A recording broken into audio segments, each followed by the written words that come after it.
Good evening, everyone. Good evening, and welcome back. Welcome back to the PorscheCooled Podcast. I just want to say a couple of things before I start. It's 9:15. This podcast is usually recorded on a Tuesday, and it's recorded on a Tuesday because that's when Steve is available to do it, and it's like Wednesday morning his time. Usually I do this at 11 p.m. Today I'm doing it a little bit earlier, and I'm doing it at 9 p.m. And the reason why I'm doing it earlier is because Ajmal's here. Hi, Ajmal. Hello. So that surprised everyone, didn't it? Everyone was waiting for me to say Steve's here, and I fooled everybody. And some of you are probably saying, "Where's Steve? What happened? Did you kick him out? What's happening?" Nothing's happening. Steve had something else come up at the last minute. Ajmal was going to be on this podcast episode today because it is the number 100. It's the 100. The 100, Ajmal, it's 100 episodes. Ajmal just actually queried me then. He said, "Is it, are you sure it's 100? It's like I had to think very quickly, but it is 100. So we have made it. Well, I did think everyone's going to think, like when you go to the theatre and there's going to be a big star and you get there, you sit down and it starts and you realise it's the understudy. I kind of feel like that now. Don't you hate that?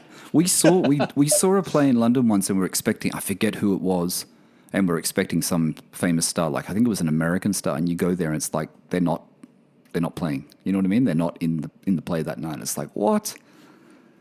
Only happened to us once where we went to see Hamlet, and instead of it being David Tennant, it was his understudy. And we'd gone rave reviews. They'd even televised it, and it was amazing. And we thought, yeah, we have to go and see that. We went there, and when you get the program at the beginning, and you just think, you're kind of angry, and and then you sit there all the way through quite angry. Yeah, I know. I mean, I have to say that's one thing that I really enjoy about London. I really do enjoy. I don't really enjoy musicals. My wife enjoys musicals. I don't really enjoy them, but I really do enjoy going to the theatre. And I've seen, over the years, we've seen so many great plays with so many, famous people, I should say. You know what I mean? And it's such an experience when you're in London, going to these theatres, these little theatres, and sitting there, and it's, the sets. I mean, I'm always interested in the design of the sets and everything like that. And it's just, it's one of the things I love about London, actually, that whole theatre thing. It really is an enjoyable thing to do. There's so much available, so much of it available, and you can join groups and things like that where they give you early tickets and you can get a preview. I remember going to see Warhorse. That was great. I saw that was a great play, wasn't it? Those puppets, those horses. Yeah. Well, we went to a preview, so you could get early tickets, and they were kind of trialing the puppets. And I'm very aware that this is a Porsche podcast. Yeah, I know, but it's interesting. That's a great play. It was a great play, but the thing is, because it was a preview and they were trialing a lot of the puppets, and the horse's leg fell off. Oh, really? It did, and they had to come out and apologize, take a break while they went away and put it together. And I felt like it really added to it because when you're there, that's what you were there for. I don't know what year that was, that play. It was quite a few years ago, right? I remember we were in Covent Garden, Tasha and I, my wife, and we wanted to go and see it, and we couldn't get tickets. There were no tickets available. And the theatre was just there in Covent Garden. I said, and it was mid-afternoon, I said, let's just go to the box office and just see, right? And just by chance, there were 2 seats and they were at the front. They weren't cheap, and it was like, yep, okay, let's just do it. And it was fantastic. It was such a great thing to see. Yeah, the puppetry, animatronics or whatever you call it, was amazing. Anyway, Porsche podcast, not a theatre podcast. Sorry, guys. I know a lot of people listening going, what are you talking about? Ajmal, what are you talking about? I'm sorry. All right, so what are we going to start with? I just want to start with the usual, and I want to start with just doing a shout out to, actually there's no Patreon members this week. There's no new Patreon members. Sorry, I forgot. I've actually got my old notes in front of me, and that's a new member. There was no one that joined PorscheCooled on Patreon. I had a couple of people ask me during the week, how do I join it? Maybe I'm not so clear when I say this. You just have to go to patreon.com, patreon.com/PorscheCooled, or you just search PorscheCooled on Patreon. And then you just have to log in, and then you can sign up and you can become a member and help support the podcast. It's pretty easy. It just comes out every month. You can do $2, $5, or $10. But anyway, I just want to thank everyone that's done that so far. It's been a really big help. PorscheCooled owner stories, Ajmal. Tuesday, today, which just came out. I mean, we're recording this early, as everyone knows, but today the owner stories came out with Simon. And Simon actually found me through you. Oh, I do know Pig Monkey. what you mean. Yeah, Pig Monkey. And we've interacted quite a lot. And I mean, he's got some very witty comments that he puts across. And I quite like some of the stuff that he puts up, but I've not been able to listen to it yet. Yeah, so I had a good chat with Simon. We talked about his 996. He's got a 996 like you, but he's got a 0.2 Carrera 4S. It's in a unique color, actually. It's in polar silver. And polar silver I always remember it as being a 993 color, a Porsche 993 color. And it was at the time, I think when he said he looked at his option list, it was actually like a Porsche exclusive color or something for the 996. But he bought a 996.2 Carrera 4S. It's his first Porsche. He's got a good story. I mean, his love of cars came from, he was reading car magazines. His cousin gave him a whole lot of car magazines. I think it was in the 80s, he said. I think it was 80s, Simon. Simon was telling me that his friend used to buy and sell cars, sometimes Porsches, and he had the opportunity of going to Glasgow with his friend and picking up these two Porsches, and he had to drive one back. And that was his first time he ever drove a 911 Ajmal. And it was in the rain during winter. And he had to drive in a Targa as well, in a Targa. He had to drive 250 miles back to home. So he said that was like his baptism of fire, so to speak, of Porsche experience. But it's a good story. He's had, Simon's had a great range of really good drivers' cars. He's had like a Sirocco Mark 1 GTI. He's had a... yes. Yeah. I that's what I've mentioned to him, yes, because I've had you have one? Sirocco Mark 1 Storm. Yeah, they're really good cars, right? Really good drivers' cars. I only sold mine in 2016. Okay. They've gone up in price too, haven't they? Oh, ridiculously so. I sold mine. I sold it. I put it on a forum on a Wednesday evening because I just wanted rid of it because I had no garage space for it and they just rust away like crazy. I put it on a forum saying I wanted X amount for it. And some guy Did you ask enough for it? I obviously didn't because the guy turned up the next day and took it. So it was cheap.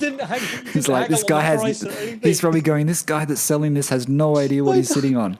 Well, he phoned me and he said, look, I'll give you a deposit over the phone now or I'll transfer it to you right now. And I went, no, it's fine. Look, I'll just put it up. Come over tomorrow. And first thing next morning, he was saying, yeah, I'll take it. Ajmal, that's the first sign that you've actually advertised it too low. You know that, don't you? When someone wants to give you all the money now, take all my money before you sell it to someone else. And he didn't haggle or anything on the price. He just went, yeah, there you go. And I mean, I thought I was pricing it quite well, but right. They're a nice looking car, I did a search for it because I couldn't remember exactly what they look like because we didn't have them in Australia. We didn't have those in Australia, no. So I had to look at it, and then I thought, I remember this from when I used to look at the English car mags and stuff. But Simon's also owned an RS2000, which was another great car. You know what I mean? These were cars of my youth. Yeah, I know. They're another great car. Same generation, Yep. And then he had a Renault 5 GT Turbo, another great car. I know. I did lust after one of those. Yeah, I know. Simon has gone through all these. It gets better. I kept this one for last. He also had a UR Quattro. Audi UR Quattro. No. Yes. Yeah. That's what I mean. Word. That is some list. That's like a bucket list. It's a really good story. I had a good chat with Simon. It was really enjoyable. I mean, I only edited that podcast, a day before it had to go up. I just because I've been caught up and I haven't really been keeping up on my editing. And I edited the podcast, and it was enjoyable to listen to. It's a really good story. Go and check it out. Like I said, it's PorscheCooled owner stories this week. It's Simon. His Instagram is pig_monkeys_Porsche. So give him a follow there. And his YouTube channel, if you just search. You just search Pig Monkey, actually. I searched Pig Monkey Porsche. I just did it in Google, and then it came up with his videos. So go over there, give him a follow, and tell him that you heard his story on PorscheCooled. And also, Simon has now an Integra Type R as well with his 996. Oh wow, that's a bit of a depart because that's a 90s. Yeah, it's the second Yeah, one he's owned, apparently. I think it's the second one he said he's owned. because that went a bit under the radar, didn't it? Yeah. Because Civic Type R kind of took all the glory. Yes, yes, yes. Oh, But interesting. anyway, interesting. Sorry, Ajmal. Well, let me just get through this. Apple ratings and reviews. I'd just like to say thank you to everyone that's been putting the reviews, giving us the reviews on Apple. There's been a lot, actually, over the past couple of weeks. It's really jumped up. Apple reviews. You know, honestly, there's a lot of podcasts out there. I know that PorscheCooled is inspiring a lot of people to do Porsche podcasts. There's a lot of people in the space now. So if you can give us a review, if you can give us a rating on Apple, if you can follow us on any of the podcast platforms that you listen to us on, that's all that stuff helps. It all gets us found in these algorithms that we really don't know what they are, but they're there, and they do actually bring. They do actually bring people together, or they put us further away. And that's how it works with this social stuff. So all the reviews are greatly appreciated. I'm going off track, I know. I'm sorry. I'm going to get back on track very shortly. A couple of... so the reviews. The first one, relevant stuff about 911s from Enthusiast. I really enjoy listening to you. Steve and owner stories. I can't wait to get my first 911. And that was from West Coast Chris from Canada. So thank you, Chris. The other one is Porsche owner must listen. Probably checking off all the cliches here, but here we go. Very down to earth and chill vibes in a podcast by a bunch of true enthusiasts. If you own or aspire to own a Porsche, this one should be on your list, especially love of owner stories. And that's from Casper via Apple Podcasts in the Netherlands. So thank you very much for that. So thanks for the reviews. Ajmal, you know, I reached out to you, and we'll tell the listeners, I reached out to you, was it a week ago? No, 2 weeks ago, wasn't it? That's right. I put it off. And I said, you know, do you want to come on the podcast again? I always love when you're on here because we always have a good chat, and you know, it's easy. You know, we just get on. It's just easy to talk to you. And I thought it would be a great idea to have the three of us on here, the trio, Steve, you and me, do a three-way, so to speak, on the podcast talking about Porsche. It's unfortunate that Steve can't be here today, but I'm glad you're here. So thank you for coming on the 100th episode. And I just want to tell everyone that's listening, if they don't know who Ajmal is the flatcapdriver. The flatcapdriver is, you can find him on YouTube. Just search flatcapdriver. He's got a Porsche 912. He's got a Porsche 996. He's probably going to have another one shortly. If truth be known, he's probably out there searching for something else. What else do you own? Oh, you're MG. Yeah, I've got 1968 MGB Roadster, and sometimes I'm allowed to drive my wife's Golf R. Golf R. So you've got a good car collection there, actually. You've got a 4-car garage. I can't believe it. You've got 4 cars. I know, much to my wife's disappointment. So 100th episode today. Like I said, Ajmal's come on to celebrate. I'm glad he's here. But I just want to say, you know, I'm getting all tongue-tied today, sorry. I just want to say thanks to all you guys because honestly, sometimes it's not easy pushing out, as so to speak, or creating 2 episodes a week. It takes a long time. It's because of you guys, because of the audience, because of the listeners, you know, that it's got to this number. I look at other podcasts that are out there. 100's a lot. It really is, Ajmal. It's a lot. I mean, some of these podcast series are 10 episodes maybe, you know, and they're 3 seasons at 10 episodes. So I can't really believe it because I remember when it was 50 and I thought, let me keep going and let me try to get it to 100. And I remember saying that to Steve. And so now we're here. But it's been a crazy year. From when I decided to continue this podcast too, which was only, you know, the first episodes I put up were in in late 2019, I think, Ajmal, I put a few episodes up and then I left it. And then lockdown happened. Excuse me. I was in Bahrain. Lockdown was happening. We didn't have to go into the office because it was closed. So I was doing work from home. So then I decided to start the podcast again. And that's where it all started. And then, as you guys know, I talked Steve into it. Steve came on board, which has been great. My friend from Sydney has the GT3, so I say thank you to Steve as well for being the co-host and doing these episodes because I know sometimes it's been difficult to get the time and to arrange it. But what I really want to say thank you to, Ajmal, is all of the owners. You know, all of the owners that have been on Owner Stories. You included, of course. You were in one of the earlier episodes because this podcast And the success of this podcast is really down to the owners' stories. Everybody, I get so many DMs on Instagram from people saying they really love the podcast, they love the owner stories. I see it in the reviews, people love the owner stories. And I think that's what's good about PorscheCooled, because the podcast did come about from my love of Porsche and the love of the community, and just chatting to people with my very small YouTube channel and with P997.1, and people asking me about my wheels, Ajmal, and people asking me about my exhaust and what stripe, and I know what it's like when you first come into the brand. It's kind of a bit weird. You feel like, there's so much information out there and you don't know what is good and what is bad. And it's good to have these people around. And I know you've met so many people from being on the owner stories, right? So many people have contacted you. Absolutely. And I always feel like, because I spoke to a couple of people. I think I was speaking to Jack, Flat Six Jack. And PorscheCooled is the glue that kind of binds us, because we've all heard about each other on the PorscheCooled podcast. Or what we've done is we've started following the Instagram account. And then bizarrely, in the south of England where I live, there's a few of us really close together. Nick from the Classic Series, Sunburnt Lobster, PJ Gibbons, obviously Flat Shoots Jack, Nick, who's out west, who's on the first one. The first one, yeah, Nick, yeah. Yeah, and we've all been talking about, discussing, probably haven't mentioned this to you actually, we've all been discussing that we should all meet up while you're still in the UK.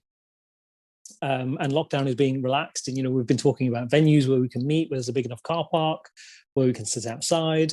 And also it's one of those where it's not, I feel like the PorscheCooled podcast talks to me like I'm one of those people who could be sat around the table talking to you, because you're not talking about, well, I just got in my brand new GT3 that cost X, tens of thousands, hundreds of thousands of pounds, or my whatever vintage car, and went for a drive in something it's kept in my lockup somewhere where I've got 50 other cars that are worth 20 million pounds. No, we're like everybody listening. We have a budget, we have storage issues, we have the same concerns about using them every day. They break down, all of those things. And we have day jobs that we have to juggle, and we have family life. So I feel like it speaks to me at that level, and a lot of people, it's resonated with them that way. And I know I've used the word resonated now. You don't like it. Resonate. It's a good marketing word. or is it Steve that doesn't like it? We've brought it up before. I can't remember. It's one of those words. It's like that other word which I can never think of. Riff. Let's riff. I don't know why I don't like let's riff. Somehow it annoys me. Let's riff. Anyway, just to finish that, exactly what Ajmal said. And this is the thing. For me, I'm just a little Porsche guy. I'm no one important. I just have a 997. I only have one. I know people, think now I take too long to make up my mind, but I'm like all of the owner stories, Ajmal. Like life gets in the way. Things are happening, and what's happening with me. I told you before off recording, and I don't really share it on the recording, but there's other things going on, and things have to go on hold. And I think this is a common thread with owner stories and with Porsche ownership. It is something special. It is a luxury. It is a toy, no matter if you buy a cheap one or an expensive one. And, sometimes it's not easy to get there. And I remember even on YouTube, there was a guy that I used to talk to all the time when I was putting videos up, and he was always wanting to get a 911, but he hadn't got one yet. And, years had passed and he was still trying to get there because he just couldn't get the money together to do it. And those are the stories that you like to hear. And then eventually when someone gets one, like someone sent me a message today, and I'm sorry I can't remember your name, but someone sent me a message today on Instagram, and I've spoken to them briefly on and off, and they were looking at buying a Cayman S, and he just bought the Cayman S, and he sent me the picture of it. And those stories are great stories, you know what I mean? It's just us normal guys finding a car, getting excited about it, and sharing it with people who will understand. And I think that's what it's all about. No, I agree completely, and because that's the thing, it's having a story in it. And the thing, the community is quite self-deprecating, and a lot of people think, well, actually, my story isn't very interesting. But they are, because everybody's listening to them when they turn up on PorscheCooled, and they're all thinking, and I know they all say to you beforehand, well, why would anybody want to listen to that? But then they've been on and everybody's like, yes, that's me. Or, oh my God, look at that. Simon, look at his list of cars. It's like, I wish I was him. Yeah. So I mean, it's true. It's true. The two common threads, actually, what you just said, sorry, Ajmal, for interrupting. The two common threads are, I never thought my story would be that interesting. Is it interesting enough, to have on the podcast? And then the other thing, at the end of the podcast, most people always say this to me, wow, that hour went very quick. They're always everyone's a bit worried at first that they're not going to be able to talk for an hour about their car or about what their Porsche journey is. But as I always say to someone when whoever reaches out to me, I always say, it does go quick. You'll find that it'll go like that. In fact, I have to stop you because it'll go over. So it's always good. It's always good fun. And I like that because obviously you help them navigate the story and the arc of their story. You get them back to what was your first memory, and you end with where they are now, where they hope to be next, and tell me where you're going to go for the perfect drive if someone comes to visit. All right, everyone listening, we just lost Ajmal's connection, just sort of dropped out. For everyone listening today, if you're wondering, I'm really not making a lot of sense today. I know I'm a bit tired, so I apologize if I'm stuttering and getting a bit confused. So yeah, 100th episode, Ajmal, we'll leave it there. I just want to say cheers to everyone. Thank you so much. And, unfortunately, nothing lasts forever and things have to change eventually. Change is always good, so we'll just see what happens in the future for PorscheCooled. I want to know about your 912 just very quickly. I think it'd be good to have an update. As I said, if you're listening to the podcast and you haven't heard about Ajmal's story before, he's got a 912 that he bought very quickly, a blue one, and a 996. But let's talk about the 912 just quickly. Yes. The exhaust. How's that going? Because I know you said you were going to get the Dansk. Is that how you say it? Dansk? So, I am going to get it, but money's a bit tight at the moment. And also, I was very determined to try and get it running right. On the scale of things, that's a really small cost, right? Percentage-wise, it's a very small cost. It is. It's really weird. And because bizarrely, I've just ordered something that's arriving tomorrow. I'll tell you about that in a sec. But so I've been really trying to concentrate on getting it running better. And I always thought, and just to be a bit nerdy, because I've been Googling lots, when I would start it up, it would be fine. And as it warmed up, the idle speed would go up to 2,000 RPM. Right. So I'd be sat in traffic, and I'd turn to the person next to me and they're thinking, what is he doing? Yep. And everywhere I'd read, it was the timing. Okay. And the one day I actually thought I'm going to park it down a few, roads away from where I live, where it's a bit quieter, and I'm going to sit there with a spanner and try and adjust it. Couldn't get it to work. Adjusted it one way, it would run rough. Adjusted the other way, it would run rough. And then the vacuum advance, which is when you take the distributor cap off and twiddle the rotor. I'm going a bit nerdy here. Sorry, bear with me a second. Go on. But so I thought I'll give it a twist anyway, just to check. So what was happening was when I first bought the car, it was stuck. And I spent a long time getting it unstuck. And when I first started up it, I thought, oh, that's okay.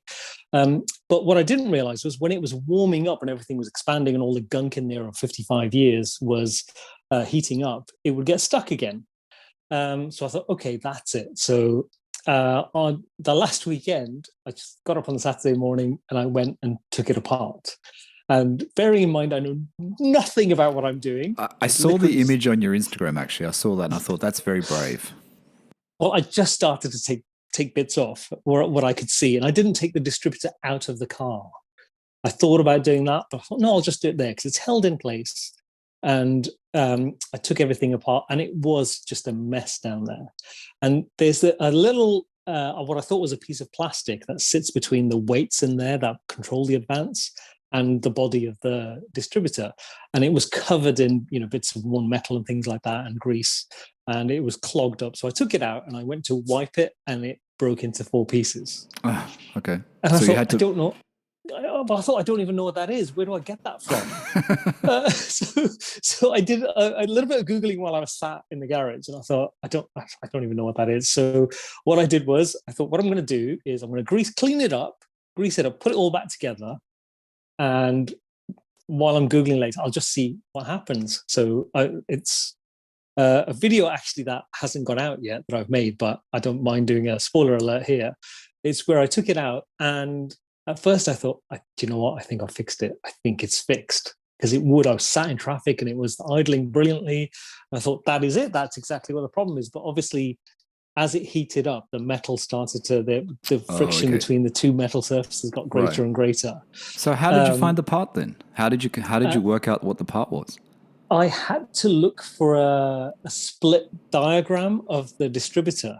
Right. And then look for the numbered item that I thought, it's that. Okay, so you have a 912 book with the part numbers in it? Do you have like a parts book?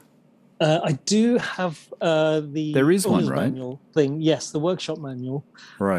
But I didn't look in there because I bought that more of as a display item, because when I flicked through it, all the text is blurred. Oh, okay. So I looked online, I found the diagram. It took me a really long time to find the list of items that are numbered in the diagram. Right. And it is a sliding surface plate. It's a really thin Teflon slide. Yeah. Cut in a certain shape. And then I thought, well, where am I going to buy that from? There was no kit available. I couldn't buy a new distributor, but they'd be hundreds of pounds. I saw second-hand distributors for £500 that needed renovation. And then I found it on Sierra Madre collection. All right. Yeah, that's a great site, isn't it? Yeah, on there. And it was a different color, slightly different shape. And I thought, that's the only place I can find it. It's $5 coming from California. So the shipping is more than the part. Well, what I did was I ordered it along with something else. And my Fuchs wheel center caps I've been looked after for a while. They sell the right ones, but they're polished. Okay. Rather than the matte silver ones. I thought, well, the wheels are kind of polished. Fuchs wheels are polished. Yeah. I'll buy those. And they cost something like $70 each. Really? Yeah. So you've got them. You bought them? I bought them. They arrive tomorrow. Cool. So the slip arrives tomorrow too. Oh, that's good. That's good. So it'll all be sorted. It's weird, like I have these memories when I was a kid. Like my father used to have very old cars. And he'd always, because we didn't have much money, and he'd always be trying to fix them. And the two things I remember he would be out in the yard fixing for a long time were spark plugs, using that little spark plug thing with the spacing and trying to work it out, and the distributor. And I always remember it was like something that was never rectified, and it was always one of those things. And I think maybe that's what's turned me off fixing cars, because I've seen him try to, fix cars so often, and it's just, he eventually got there, but it just took a long time to do it. Oh, yeah. It's a bit of a labor of love kind of thing, but not for me. I find it as a necessity rather than having to trek all the way to a garage and leave the car there and come home. So now you've bought the caps. Does that mean you're not getting Steelies anymore? Oh no, I'm still getting Steelies. Okay. But I've now got, and I know you know about Group 4 wheels on Instagram. Yes, I do. I see them all the time now. I don't understand why they keep coming up all the time. Like ads for them keep coming up too now. I know, because they've just had the steel or the aluminium wheels in that design arrive, and do it. I really want them, but there's so much money. Just buy them. Buy them for summer present. I'd be £1,000. And then once you get those tires, what are they called? Rediston. What are they called? Rediston. Oh, Redisteen. Yes, I know which ones you mean. But then you're talking thousands of pounds just for those. And contact them. Contact the tire company and see if they give you sponsorship. Oh, I don't think that's gonna happen. You can promote them on the channel. And also the other thing which I like the idea of is the racing dot. Racing dot, which is that a meatball or is it a gumball or what do they call those? Meatballs, gumballs, roundels. There's so many names for those things. I wonder what the correct name is. Did you put them on? Did you apply them, or that was just a mock-up? No, I haven't. That was just a mock-up where I taped it on. It's the right size, so when you see the ones that have them on, but then I couldn't shake the feeling that it should be bigger. And then Nick from Classic Series, he sent me a picture of one with a massive one on that was across multiple panels. Right. And I thought that is what I'm after, because I did put it up on the back across the deck lid and the side. Yeah, they need to be quite large, don't they? Yeah. They do. So the one in the middle of the door would actually look fine. On the hood, I think Steve mentioned it last week. It would look fine, even that size, if it was low on the hood at the front or towards the top on one side across multiple panels. But I feel like I've made it into this big thing in my head, whereas I should just stick it on. So it doesn't matter, just rip it off. They're like £5 each. Yeah. You see them online. There's a lot of places selling them, right? The other thing which is really cool, which always comes up on Instagram, are the seats. I'm sure you've seen those sites with the racing type seats. Some of them are so nice. I forget the guy's name. There's a guy that always does sponsored posts, and his seats are so cool. There's carbon liveries, isn't there? Yeah, they do them. I know. There's so many great seats, really. Yeah, but that's tan just ones. There's tan. There's houndstooth, obviously. Yeah, the ones with the holes, the perforated holes, and it's just a slippery, very very slippery slope. It is, and that's again thousands of pounds, and I do need. Because it's my whole seatbelt dilemma. Yeah. Because if I have the 3-point seatbelts, so the seat is lower than my shoulder. Right. And it would go over my shoulder and then down to the anchor point. And I read somewhere that if you were to have an accident and the anchor point was below your shoulder behind you and the seat is lower as well, it basically pushes you forward and just literally crushes your spine. Okay, that's not good. Okay. But then the flip side is I'm driving without seatbelts. Yeah, see, it's still better to have a seatbelt than not have a seatbelt, isn't it? This is why you don't want to take any passengers, right? Because you don't have a seatbelt. What else did I see? I was doing. I think I sent the link. Yeah, I sent the link to Nick at Classic Series today. I was looking at 912. I remember there was this 912 that came up on one of the classic car sites. I can't remember what these sites are because, there's a few, classiccars.com and classics got whatever they are. And I remember there was a 912 that came up in San Beige ages ago. And I thought, I wonder if that car's still available. And then I did a search and it came up on the classic site. It was still listed as being available. And I forget the price. And I thought, wow, that's actually cheap. Why did I think that was expensive? It was actually reasonably cheap compared to, what the price they're going for now. So, of course, it was still on the classic site. Then I went to the actual site, which I think is in Italy. They didn't have that one. But, of course, they had something better. They had a 911. They've got a 911T. They've got a 911T in blue, like this beautiful, beautiful blue, a 1970 911T. And it's fantastic. But I think it's 120,000 US. Wow. 120,000 US. US. Or euro. Maybe it's euro. Oh, here it is here. It was on classicdriver.com that I saw it, but it's at a site called autoclass.com. I'll send you the link, Ajmal, while we're talking. And they don't actually have the price on the site. They have it on 120,000 US dollars, 99,000 euro. 99,000 euro. So what would that be in pounds? There's a picture of it. I just sent it to you on WhatsApp, so have a look at that. But it's, of course, you're looking for something else. You're looking for a 912, and then you come across a 911T. And, of course, 911Ts are just, a different level and expensive. But I don't know. I really like that color, that pale blue. It's almost like Messine or whatever you call it, blue. It's not as light, but it's a very, very nice one. You see it? You mean, yep. It's nice, right? Oh, my word. I know. It's like, and it looks sorted, and I know it's 120, but it's like, but it's sorted, you don't have to do anything to it, maybe. Maybe it's okay. But 120 US for a sorted 911T from 1970. That's not that expensive. Massively, relatively speaking, it's not that expensive. It just depends on, if it's outside my budget, is outside my budget kind of thing. But the one I was talking about a few weeks ago on European Collectibles, one of my favorite sites to tire kick and look at, that was about 115. They had a silver 1970 911T. It was around about the same price, 115,000 US dollars. So it seems to be that's about the price, but I don't know, that blue one's pretty special.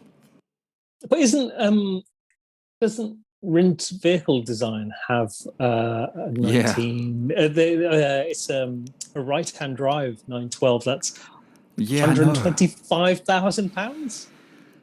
Original UK delivered though, isn't it? UK delivered right-hand drive 912, £129,000.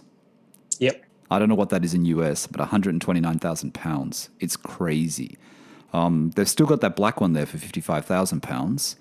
And they've got the soft window target as They've well. got the soft window target. Yeah, no, I follow Simon Jessup on Instagram.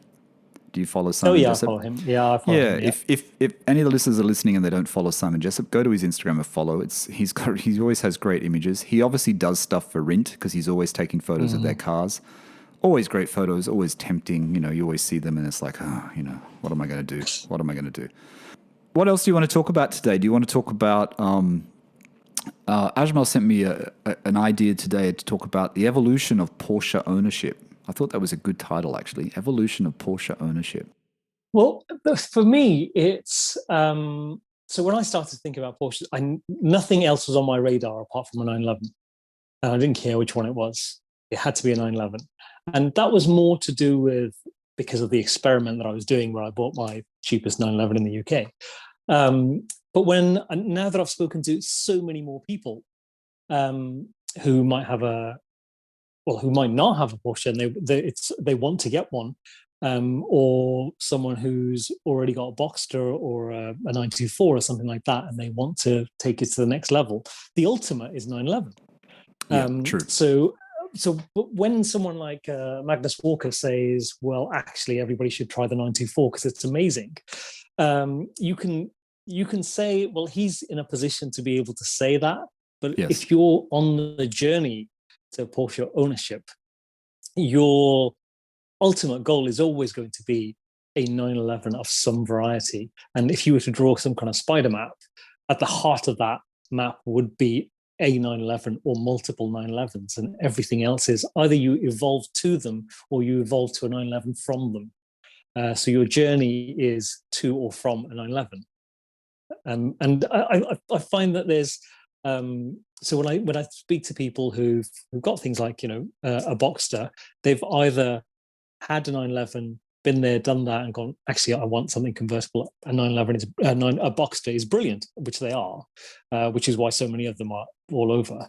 But there's also the people who have a Boxster and they want to get to a 911. And this, it's a broad statement, but it's more to do with people who are car people, man, woman, and everything in between, who might want to go, who already know about cars and they know what it means to be on a journey with a Porsche. But if it's somebody who just walks into a dealership, has a bag of money, and they go, actually, I like the look of a Boxster, I'm going to have that, I'm discounting them. I'm more talking about people who have a passion for those types of cars, and that's the journey they're on. And, there's nothing wrong with Boxsters at all. They're a great car. There's been quite a few owners on Owners Stories who wanted a Boxster. They wanted a Boxster. Jeff from San Diego, he wanted a Boxster, and he got himself a Boxster, and I think that's great. See, my situation, I haven't owned a lot of cars, really, a handful of cars. And that's probably because I've always lived in the city, pretty much, from when I left home, and then I've always lived in, central Sydney in the inner city. So there wasn't really need for a car as much. One, because parking was not easy, and those sort of things. Then I started buying cars, Hondas, Peugeots, Audis, etc. But when I got to the point, I refer back to Steve here, because Steve had 911s. Steve and I have been friends for 20 years, and Steve, more than 20 years actually, probably. And then Steve had, the 964 as his first 911. And before that, he had an S3. He had an Audi S3. And I always thought that was a great car. And he had the S3. And at the time, I bought a new Audi 1.8 turbo, 1.8T turbo, whatever, because I couldn't afford the S3. You know what I mean? It was too expensive. I think my car at the time was like 50 grand and the S3 was like 75 grand. Wow. As much as the S3 was a great car when it came out, the first generation, it was a fantastic car. And then Steve got his Porsche. And then, I always liked that Porsche. My brother had a Boxster temporarily. It was like a company car that wasn't his, but it was the owner of the company, and he used to use it. And I'd been in that a few times, and I thought, wow, that's a great, it feels great to be in a Boxster, 986 Boxster. So when I was looking, I was always looking for a 911. I didn't think about getting a Boxster because, I guess because when I was ready to buy the 911, I'd actually had the money already. I'd already saved the money and I paid cash for my car.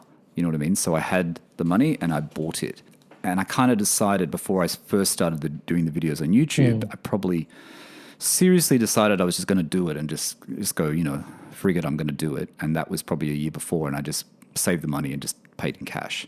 So because of that, I knew I wanted the 911.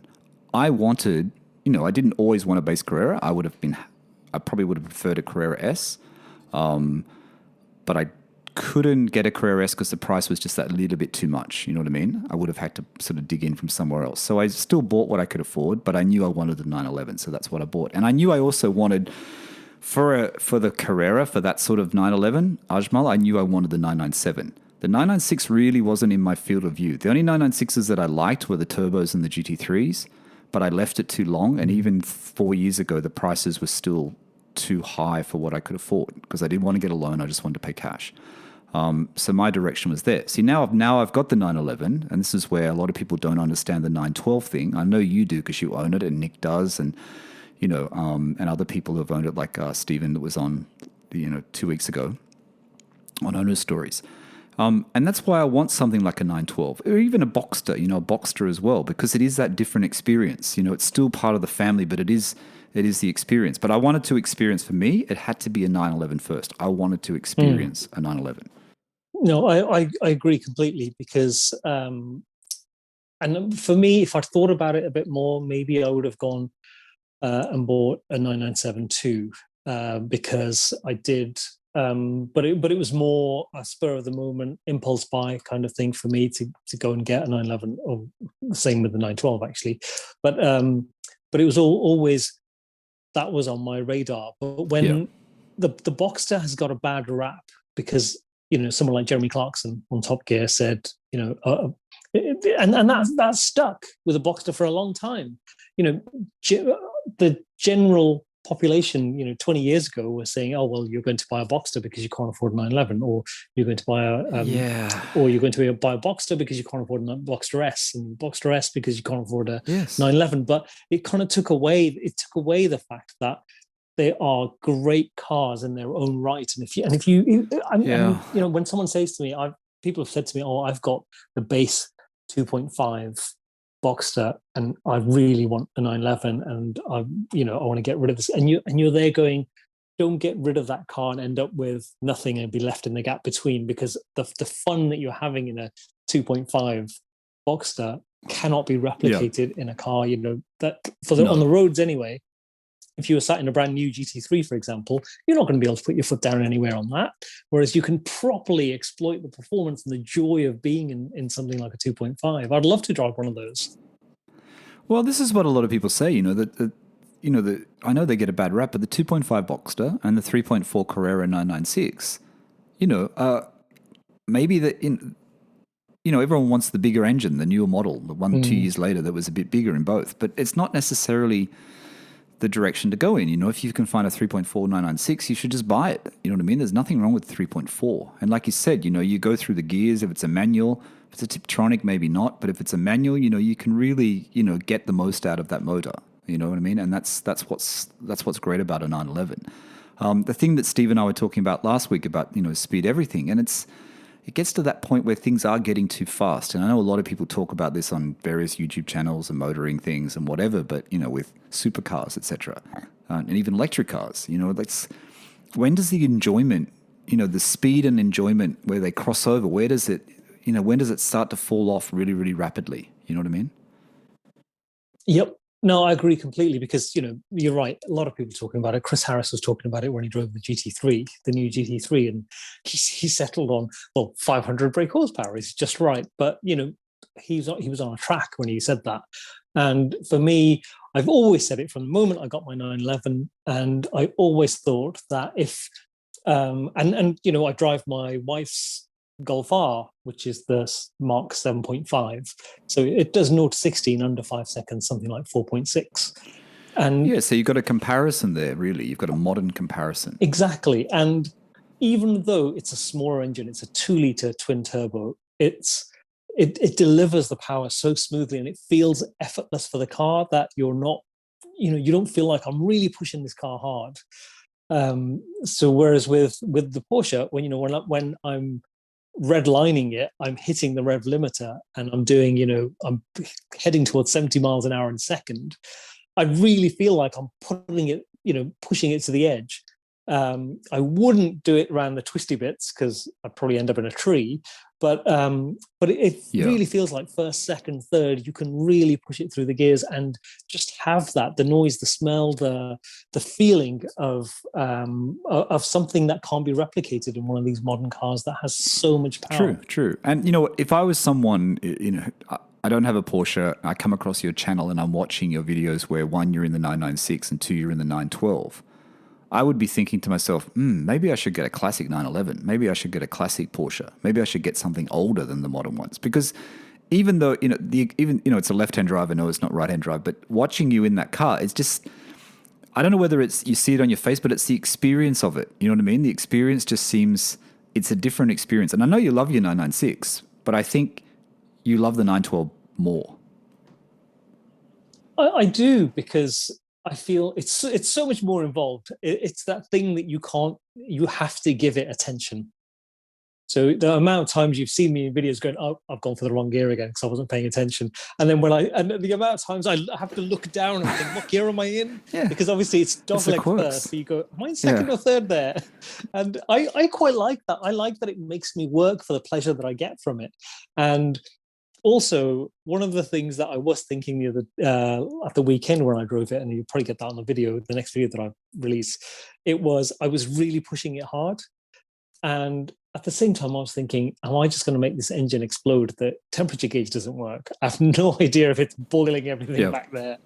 But it's just fun. And it flies through the gears. But you can have the amount of fun that I can have without breaking the speed limit is immense.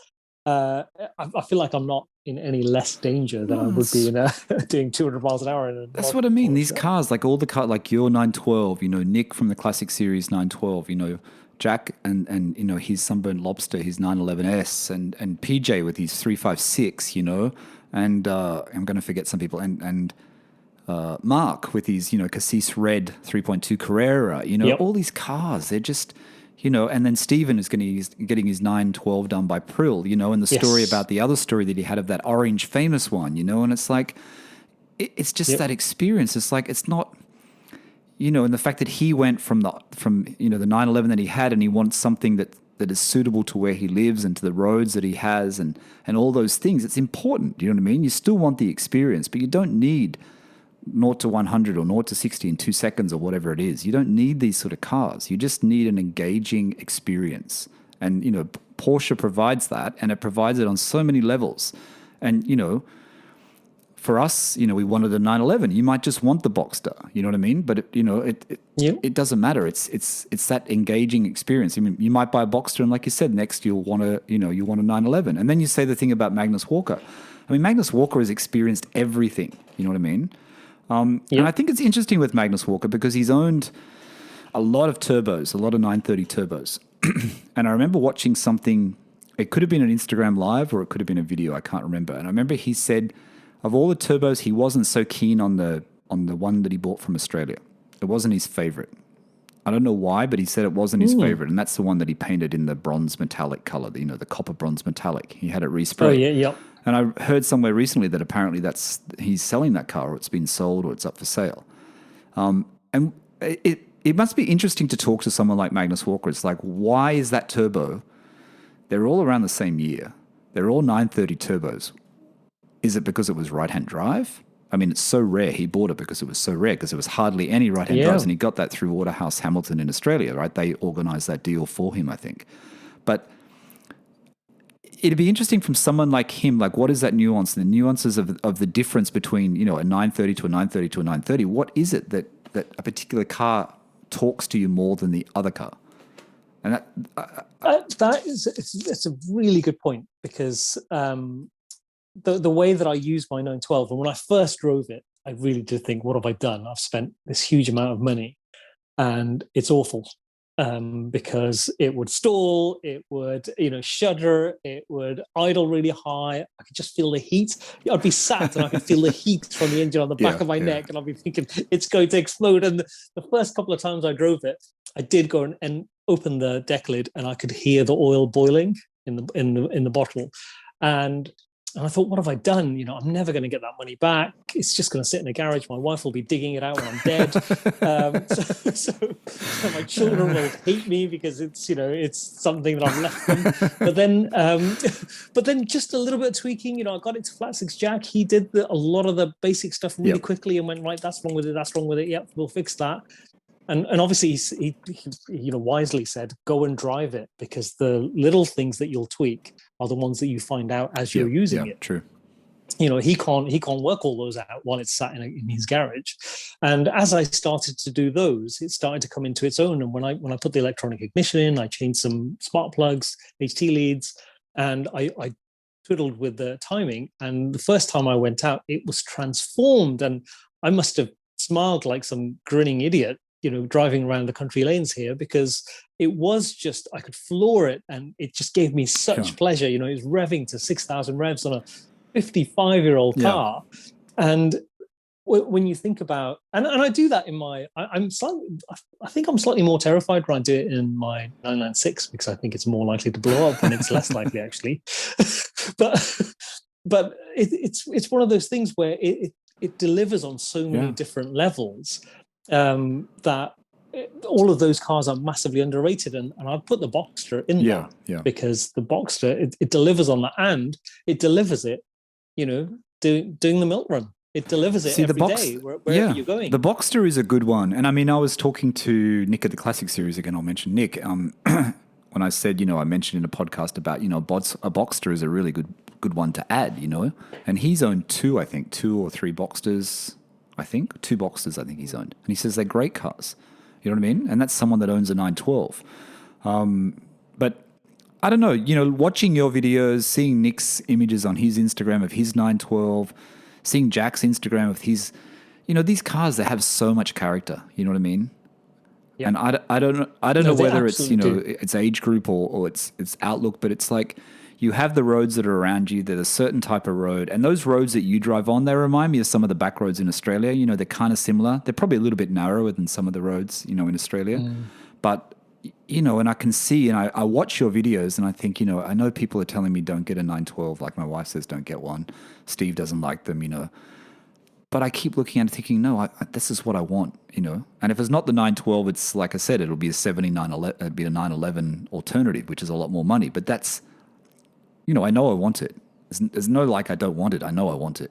But I also like the idea of a Boxster if you can get one cheap, because it's that fun car. And I've spoken to so many Boxster owners, and they love them. They're fantastic, And they all see it as almost like I don't have to worry about that car because it hasn't been a huge outlay. And those, because I know lots of people who've got beautiful cars that they've got low mileage and they're immaculate, and then you think, well, to enjoy it, you're thinking, actually, I'm devaluing it. I'm adding mileage. I'm doing this. I'm doing that. I can't leave it anywhere. And then you think that, for me, for some other people, it's different. For me, it detracts from the enjoyment. Whereas my old 912, and it's slightly similar with my MGB, but less so. I feel like it's got a character all its own, and no other 912 is like it. And I love that, because you can sit in somebody else's car. If I sat in Nick's car, if I sat in Stephen's car, it'd be completely different. Yeah, absolutely. But still brilliant. And I like them to wear their age. I'm not one to have pristine cars, and I love the fact that my 996, I can literally leave it anywhere. You know what? That would be a great thing to do. Stephen from Owner's Stories, if people haven't listened to it, with his Irish green 912 that Prill Classic is restoring. That would be a great thing for you and for Nick at the Classic Series. Like if you have your 3 cars together, to feel the difference in each car, you know what I mean? As owners of these cars, I don't know, to drive each one and just to see how different the 3 of them would feel, because you've got one that's been done by, Andy Prill, who's quite a legend. Yep. Nick's one is really well sorted because it was well looked after, and Flat Six Jack has fixed it, and then yours as well. You know what I mean? But they're all different. It'd be interesting to see how they feel back to back. Oh God, yeah. And because they're all slightly different, because the way that Porsche made them, and obviously you've got that certificate of authenticity that you get, and it always lists everything slightly different, and there are so many variations of them. which was bizarre because they were hand building them in a factory, but yet you could still option them in so many different ways. So I'd love to do that, and I was actually messaging Stephen just the other day about this very thing. It'd be great to see his car. I liked. I just want to refer back to that because I still love that thing where he said like the wiring was so bad, like the wiring in his car. He said was just terrible, and that's one of the things that Andy Prill is going to do. They're going to rewire the whole car, all the wiring. Yep. So mine is kind of a little bit. Mine is a little bit like that. I wonder what the cost of is just to rewire your car. Forget about the reconditioning, the engine rebuild, and that he's doing the engine rebuild, but just to rewire it. So I don't know. That's something that I like the idea of, that rewiring thing, because it does cause there are fire risk and all those sort of things. It would be quite a good thing to do. You know what I mean? I mean, I don't know how expensive the wiring looms are in a 912 and how much work is involved, but. I think if you bought a ready-made wiring loom from Porsche, you're talking eye-watering amount of money. But there are, these little cottage industries that you can go to and say, "I've got a wiring loom. Here it is. Here's the connectors. Here's the sizes, the thickness of the wire," and they'll just make one up for you. Yeah, because I'm sure people like Rint in the UK, I'm sure when they do these restorations on 911s and the 912s, I'm sure they replace the wiring. Surely they must do that because they do. They strip the whole car out. I see their Instagram all the time. They're always completely stripped out, those cars they're working on. I mean, obviously there are hundreds of thousands of pounds to restore, I'm sure.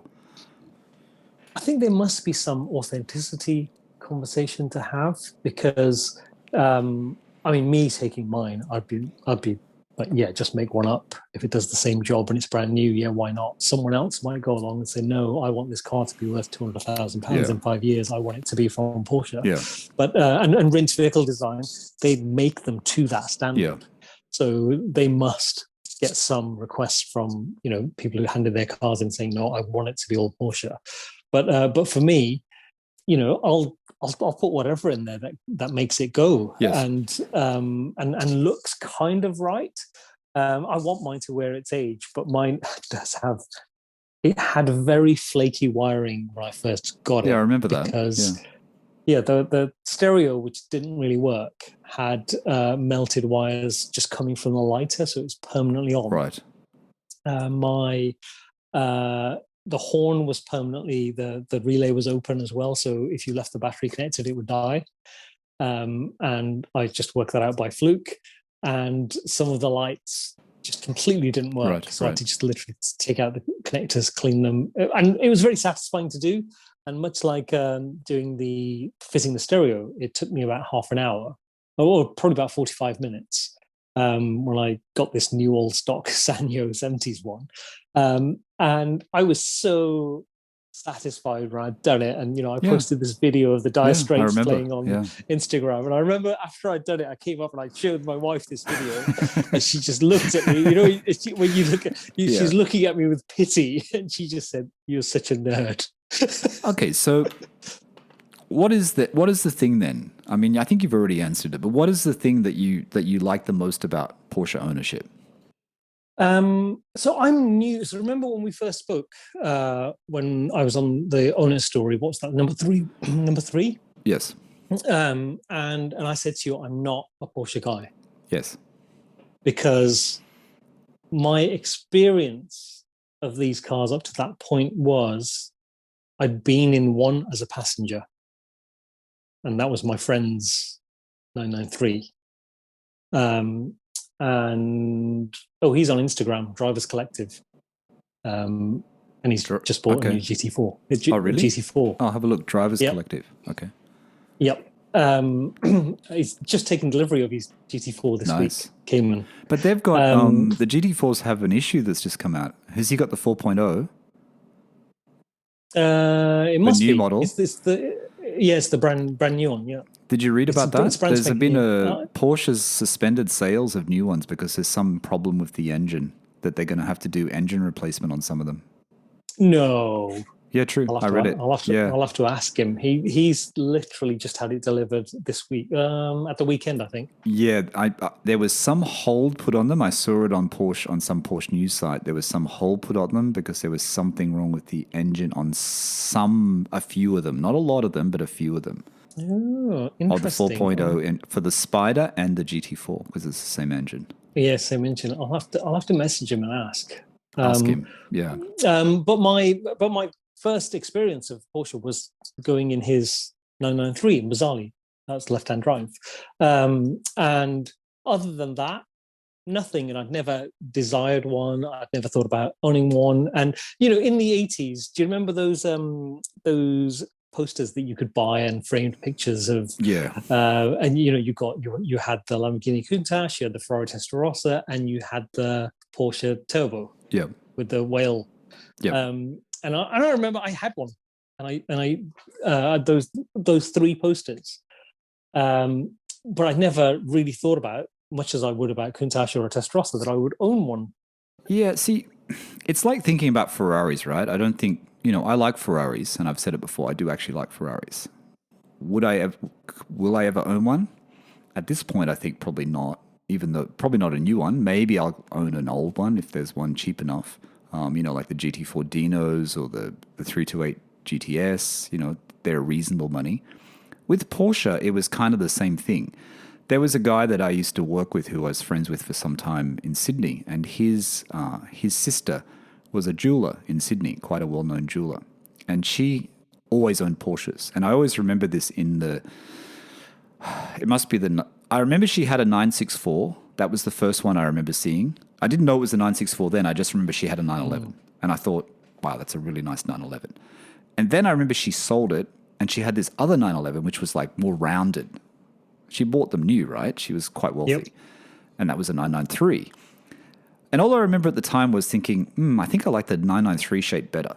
And I remember thinking, that 911 looks a lot better than the other one, but I didn't really know much about them.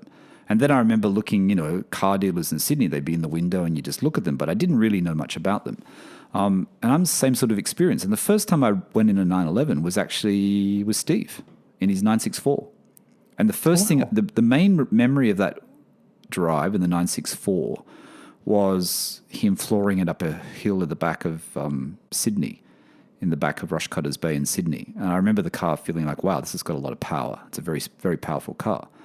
The other experience, I was in business or worked with in Sydney, a guy, he bought a 911T, and he bought it in 1998. He bought it in 1998. He paid $35,000 for it, and it needed some work, and it was a blue one. And I remember being in that, and that felt completely different. You know what I mean? That was just a completely different experience.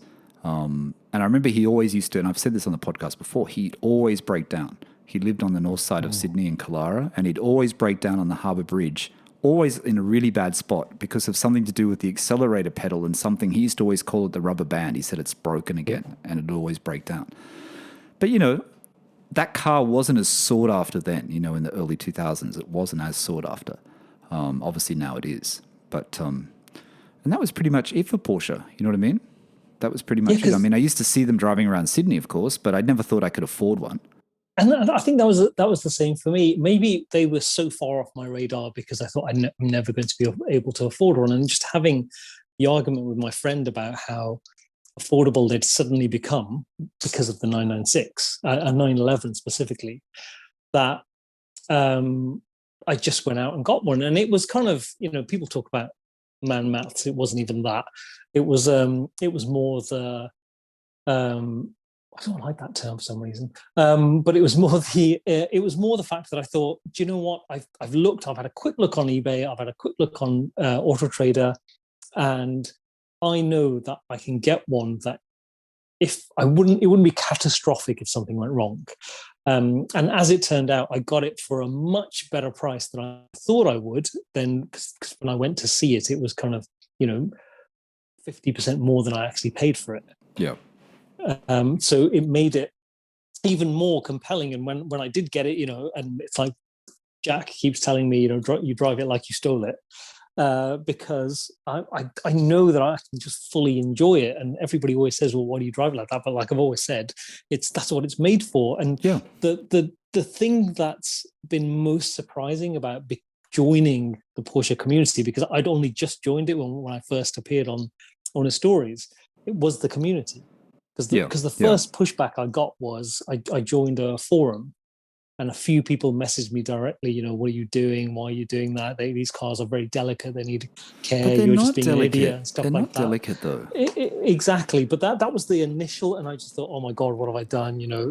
And then a few people just came out and said, you need to do a YouTube channel. We all want to hear what happens to this car. So I went ahead and did that, with some terrible tech to begin with. But after that, it's literally been nothing but positivity, encouragement from everybody, people reaching out and saying, I want to do that. There's a few people who reached out and said, oh my God, I've missed the boat. You've done these videos to say everybody go and buy a 911, but we've missed the window. Yeah, well, it's getting very, very short. It's getting smaller and smaller by the day, isn't it? That's a problem. What are people going to buy? What is going to be the 911 that people are going to buy? Is it going to be the 991? Are people going to get the 991 at a price like 996s? I don't think so. Yep. You know what I mean? I think that price of 996s when they went really, really low is long gone. And, it was an opportunity, and we kind of all missed it. You didn't miss it because you picked one up, but we kind of did miss that opportunity. And I know in Australia, like I've mentioned so many times before, and I know I mentioned it last week, and people are getting sick of me probably mentioning this. But even this week again, I saw another one come up like 88,000, Australian dollars. And like I said, to me, I still see that as 997 price in Australia. You know what I mean? Because that's what I paid for mine. Yep. I still see it as a 997 price. But it's not. It's a 996 price now. You know what I mean?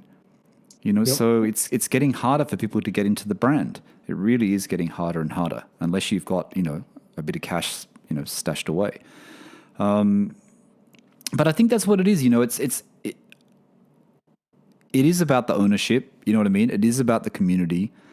It's not just about having the fastest or having an S or having a GTS. I mean, I love how Porsche do all these variants. I know they've got to do all the variants. They've got to make the money, Ajmal, but it kind of does put it in a hierarchy of, what you own. You know what I mean? Like I'm at the top of the ladder and you're at the bottom. And I know everyone that owns Porsches are not like that. You know what I mean? I know not everyone is like that. I know some people are, but not everyone. And I think that's a bad way to be because everything is a 911. Everything is a Porsche. It doesn't matter if you've got a base Carrera or you got a GTS or you got a GT3 or a GT2 RS. It's the same passion. You know what I mean? It's the same community. It's the same passion, and it should be that way. You know what I mean? It should be. Yep. Yeah. Someone did a little clever comparison, which I've never thought to do actually. So when I bought mine, and I think everybody knows now, I paid £6,500 for mine 2 years ago. So cheap. It's a 1998 Carrera 2-wheel drive coupe manual. How much could you sell it for now? I've been offered. No, it's not. It's it's very rough looking. People have offered me more than 10. I've been offered 12, but okay, that's by somebody who hasn't seen it. Okay, so you've got no idea really. It's in a decent state. It's fun to drive. Everything works on it, but it's quite rough. And now people are thinking, well, actually, does it matter that it's rough? Actually, maybe that's even a benefit if it just drives properly and someone spent a lot of money sorting it out. Yeah. But the thing that I always think about is, when I went to get it and I paid that £6,500, I remember having that thought of, they just cannot get any cheaper than this. This has to be the lowest price. And even people who've turned their nose up at a Tiptronic, if now a £7,000 Tiptronic came up, I'd say buy it. But they're not coming up. No, they're That's not. the problem. But the enjoyment that you've got out of that car for $6,500, and you haven't really have to spend that much money on it, really, have you? You know what I mean? Touch wood, no. No, touch wood. And the enjoyment that you've got out of it, it's crazy when you think about it. It really is crazy because yeah. It's silly because when I drive it, when in COVID times, there's hardly ever been a passenger with me. I used to go out to coffee shops and brunch and things like that with my daughter on a Saturday morning, and that was our thing. But everywhere closed, so we stopped doing that as well. But when I do go out, and it's the milk run, always the milk run, and when there's a stretch of road, because I always go to the same place. It's slightly out of the way. Well, it's quite a lot out of the way, but it's down country lanes. And I come out onto the main road, and if it's clear, I'm smiling before I put my foot down because it's brilliant. But it's weird though, and I'm not trying to pinhole you here or put you into a group, but I always, for some reason, I think the 996, it suits you. It does actually suit you. And then the 912 generation, or even a 911 of the same era, the 70s 911, I think it really suits you as well. For some reason, I think of, I don't know why, I think of the, like an 80s Carrera with the whale tail. I don't think that is yours. Isn't the I don't think that's a 911 that really suits you as well. And I don't know why, but I just don't think it does. And I guess it's for me as well. I mean, I like the 356, but I don't think the 356 would suit me. I don't think it's something that, I would feel comfortable in, even though I do actually like them now. A 70s 911 or 912, I think I could, I think it works. It's kind of weird, like you think about, I don't know what I'm getting at actually, but it's just, I don't know. I mean, I don't think I suit a convertible. I don't think I could drive a convertible, put it that way. A convertible's not really me. A Targa maybe, but not really a convertible. Because one of the things, I mean, thinking about when you were talking about Ferrari before, driving a red Ferrari of any era, it always say something about you, don't you think? Yeah, I know. It always says something about somebody. Yeah. I love the thought of driving one. Would I own one? Would I want to? And it's Steve Coogan when he was on Top Gear. Yeah. And he was test driving a Ferrari, and I think it might have been a 550. I don't know. And Clarkson was in something like a DBS. Right. And Coogan said, I think that the Ferrari is better in every single way. Yes. But which one would I want to be stuck in traffic? Yeah, that's true. And he said, because I feel like people will be pointing the finger at me and going, you wanker, in a Ferrari. That's true. Whereas people would be, thinking, wow, what a great car in an Aston Martin. Yeah. And for me, for certain Ferraris, I mean, that's why I always prefer, like the more, I say understated, but they're not really understated, are they? Like things like the 575 Maranello, to the listeners who know what that is, that, like I said, the GT4 Dino, you know what I mean? Which is under the radar, which I know Magnus Walker did an episode on Haggerty's about it, which is quite a good episode, actually, that got, the under the radar sort of cars, that series he's doing on Haggerty's on YouTube. And I think the GT4, those sort of ones are fine. But you're right, a red GTS or a red Ferrari, a new Ferrari, and it's the same in Sydney, it's not comfortable. I don't think it's comfortable to drive that car. You know what I mean? Yeah, and also the thing about, that the 996 suits me and the 912 does, and an 80s narrow, small body 911 or a 70s one with the impact bumpers, I'd be okay with that because they have a unassuming understatedness of them, even though they are a Porsche and they are a 911 because we're a 912 as well, and because they don't shout. And I'm not one of those people who would own a GT3, not own a 991 or a 992 or anything like that. I'd love to experience them, but would I want I think something the GT3 worth is so much money? True. Yeah, and would I want something that, because I want to fully exploit and use what I've got, and I never want to worry about it, because I think that takes, for me personally, that's a very personal thing. I feel like it takes away some of the enjoyment if you're worrying about things like getting a scratch, putting mileage on. Yeah, I don't want to worry about that. Yeah, exactly. You don't want to worry about things like that. I think, I appreciate the new GT3s. I'm still not convinced on the wing, like I said. I'm sure they're amazing to drive, and it'd be great to drive one. GT3 for me stops, 997, maybe 991.2 is, I still like those body shapes. And also the price is better. But I don't know. I mean, it's, I say I don't like convertibles and I don't like cabriolets, but, I do actually like the idea of the Boxster. And I mean, I guess that's the same thing. So it's a bit weird, but the Boxster to me feels different than having a cabriolet. I don't think I could drive a cabriolet, but I think I could drive a Boxster. Because the thing about the Boxster is, it was always made to be a convertible. It's not.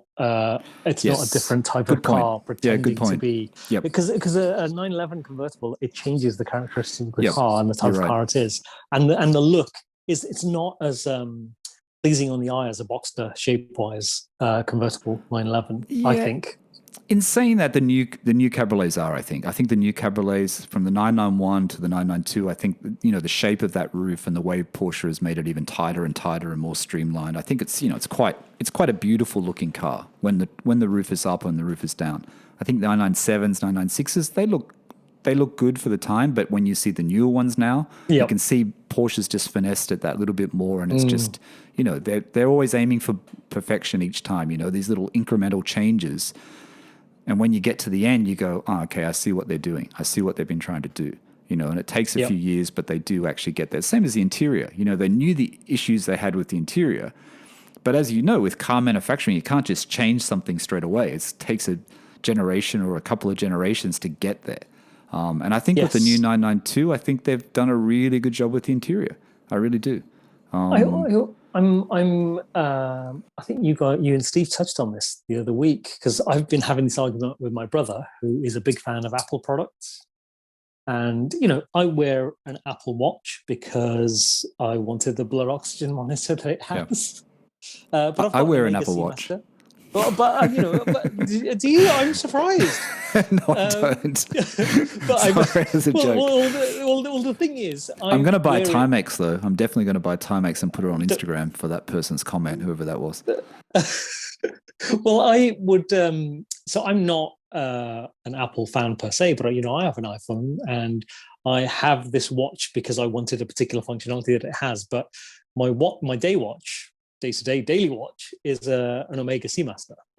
And my brother always, and I love that watch. I've had it about 17 years. Great watch. And my brother said to me, well, all of these, one of my friends said to me, sorry, they're just a chunk of metal that's a waste of money now. And I said to him, so that's 17 years old and it still exactly serves the purpose that I bought it for. And it's worth more than double or triple what I paid for it as a brand new thing from the shop. And I said, this thing is going to be obsolete in 2 years. Yeah. Forced obsolescence. So when they build tons of technology into a car, I've got maps, I've got all sorts in, my wife's Golf R, but they're already clunky. I use everything off my phone.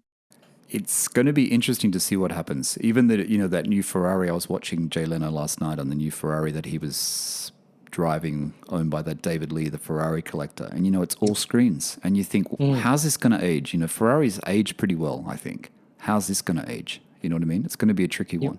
It's going to be a tricky one. But Amigas are great watches, Just back onto watches for a second. I have an Amiga Speedmaster Moon watch. And I've had it for 20... I do like Speedmaster. Yeah, and I've had it it's an old one. It's a 70s. I think it's mid-70s or late 70s one. And, I haven't serviced that watch once. And I know that people who are watch, collectors are going, oh my God, you haven't serviced that watch. But I like the fact that I haven't had to service that watch. It's been so reliable. Other watches I have, I won't name the brand, Italian brand, I've had to service them like every 4 years. They just stop working. Oh, you know what I mean? Wow. And a service on a watch is like a service on, it's £1,000 or, £500, £700, depending on the watch. It's not cheap. Yes. So mine is the quartz one. So I always wanted an Omega Seamaster, that particular one, but I wanted obviously the automatic. But an ex-girlfriend bought it for me and I didn't have the heart to say to her, it's not the one I want. It's okay. and she went out of her way because I just looked at the shop window once and I went, oh, I'd love that. And so she bought it for me and I didn't have the heart to tell her. And all this time I've had this watch.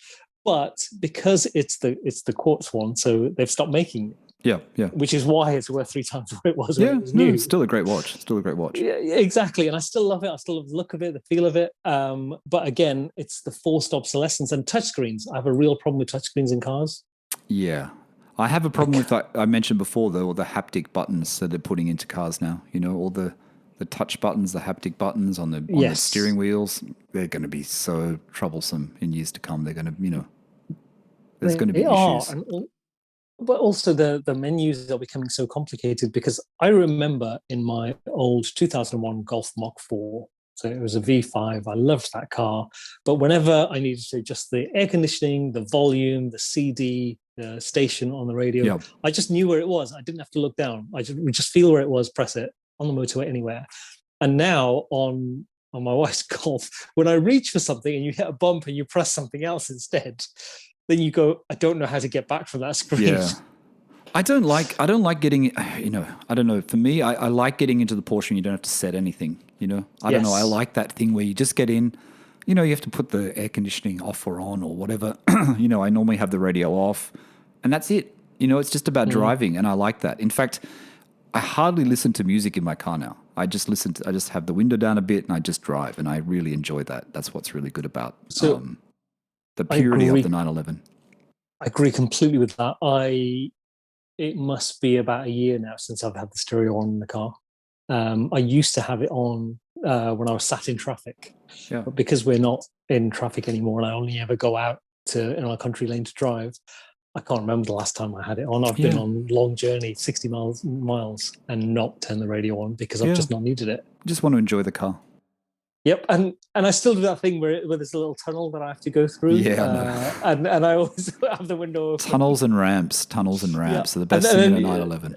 The only problem with the little tunnel is that there's a little footpath alongside one side of it, so people walk through it. And there's always someone with a pushchair and a child in there. And I don't want to be that guy. You're that guy. You're the hoon. Yeah. You're the hoon, as we call it in the 911 in the Porsche. Exactly. So I always try and be respectful, but it's one of the many facets of owning one, and the joy that you can get from it is one of those. Just listening to the sound of it. Absolutely. And I feel like the 996 and my 912 deliver on all of those. There's never a point where I'm not thinking about the fact that I'm in a 911 or I'm in a 912. Yeah, it's an experience. It really is an experience. Absolutely. Ajmal, I think we're at the end. We've gone a little bit over time here tonight. I haven't been watching the time. Oh, wow. Yep. We've given the listeners a long one today. I hope you guys have enjoyed it. Ajmal, is there anything you want to share with the listeners before we go? I wanted to thank everybody who's responded. So I don't know if you saw it on Instagram, but I'm thinking of doing a logo and a T-shirt and just giving a few away.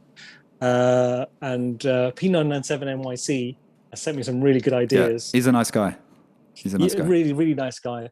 And he's given me some great ideas on how to do it because Jack's put some stuff on Instagram where he's got merchandise. I meant to say I want one of those T-shirts and I didn't actually send him a message. I'll have to send a message. I want to get one of those Well, I T-shirts. sent him a message and I spoke to him and he said, he had a few printed up and they literally went. And then he said, now the problem he's got is there's lots of people contacting him from US and Todd from Stone City Outlaw contacted me and said, can you ask him if I can get these? And it's a great T-shirt. I mean, it really is. I think what you should do, though, I'm gonna tie in there with that comment because I read that comment today where he said just do it with your flat cap and take the writing off. I think you should have the writing. I think maybe you can separate it though, and maybe the writing is on the back of the T-shirt through the center or on the shoulders. And then on the front is the cap, and then on the back is flatcapdriver, and you do it in that. There was a brand in the early 2000s called Glory Motorcycles, and a lot of people copied Glory Motorcycles. But I think you should put it on the back. I think you should have the cap on the front. So I was gonna have the little cap logo and with flatcapdriver written underneath it on the front, and add London to it. London. Well, I wasn't England. going to do that, but on the back I was going to have variations of flatcapdriver, the milk run. Yep. And just different things that I could do it from there. Should do it. But with Jack, the problem he's having is in the US. He's saying I can't ship to the US, so he's now looking for people in the US to print them for him and ship them from there. Well, the person to get T-shirts done in the US is to contact. I don't know whether Jack's listening, and they're probably not cheap. Period Correct, the guy that owns Period Correct, I know I think he makes the T-shirts for 000 magazine and the caps, because I've bought a 000 cap, and I've also bought stuff from Period Correct, and I know they're the same. And his T-shirts are pretty good. I've got one of his T-shirts, which I bought from the US and paid a lot of money in VAT with all the stuff that came in. But he'd be a good one to do it because he knows, he's got a lot of style to him, that guy. I really like what he's doing.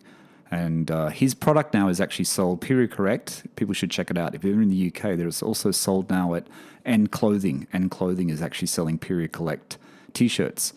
Before you have to buy them from the US, and if you're in the UK, you have to pay VAT. So you can actually buy them from End now. Ajmal, we've gone over. I think we're going to call it a day. Yes. I think you should do the T-shirts. If anyone is interested in a flatcapdriver T-shirt, send Ajmal a DM at flatcapdriver on Instagram or comment on his YouTube channel. Make sure you follow him while he's there. But get him excited about this T-shirts. And if you haven't reached out already, tell him you want a T-shirt and he can then work out how many to make. Yes. I do need some help on that because that's I was initially going to. Initially I was going to give them away, but I don't want them to be rubbish. And then I thought, oh my God, what have I done? Okay, Ajmal, thank you so much. Thank you. It's been an honor to be on the 100th PorscheCooled podcast. It really has. I couldn't think of. I can think. I appreciate everyone that's been on the podcast, but I was going to say, yeah. And I want to say thanks to Steve again. I mean, it's a shame Steve isn't here tonight, but like I said, I couldn't have kept up the 100 episodes without Steve being the co-host, even though he doesn't think he's a co-host. So I do thank Steve for that. And thanks, Ajmal. Been great. 100th episode. Hopefully, there's more to come. Like I said, everything has to change. Nothing lasts forever, but that's about it. Shall we go? Thank you. Let's do it. I think it's time, time for my bed. Yep. All right, everyone. Thanks for listening. That's Ajmal. My name is Michael Barth. Go and follow Ajmal at flatcapdriver, and you can follow me at PorscheCooled on Instagram. All right. Thanks for listening. Bye for now.